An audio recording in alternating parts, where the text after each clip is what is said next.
groups of families that have kind of cluster migraines or have migraines that are associated with a wide variety of issues, we can get at the root of those.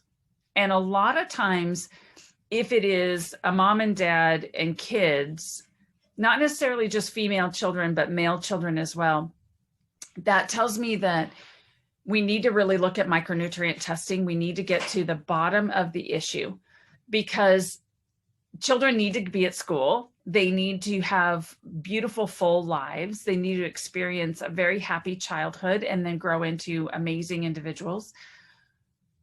But if we don't get to the root of the issue, and a lot of times it's either a food intolerance, a lack of a certain mineral, vitamin, or even combination of those products. And there are some genetic issues with that, because if mom and dad do not methylate their B vitamins, then the children may not either, because that is a genetic DNA SNP that is passed down generation to generation. So that's where I think we need to really start. We can look at those genetics very easily, very quick cheek swab. There's several different types out there. I think even 23andMe does that kind of genetic SNP testing at this point.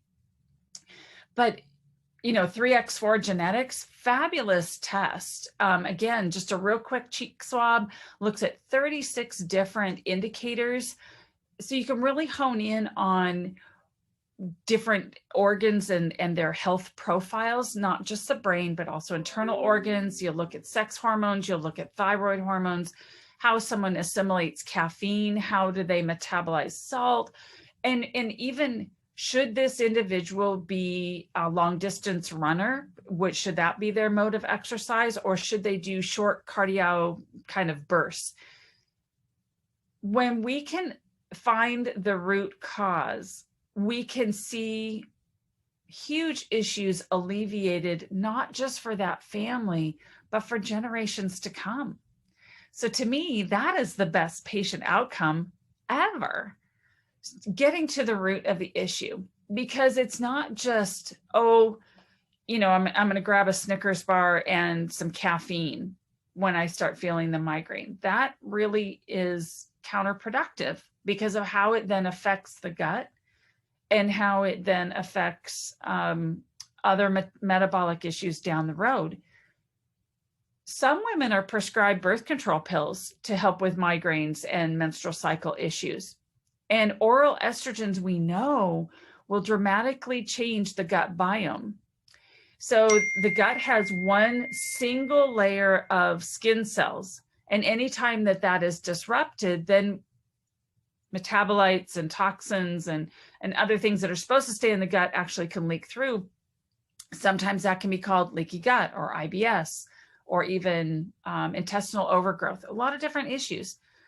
So with those, if we can actually identify those sensitivities early on, people are going to have much better lives and better health.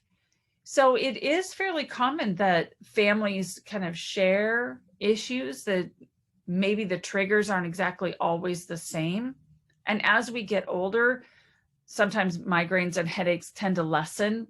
Some women say that they have menstrual headaches all their life. As soon as they go through menopause, everything is hunky-dory. Well, that doesn't mean that we've resolved anything. And quite honestly, time is the one thing we cannot get back.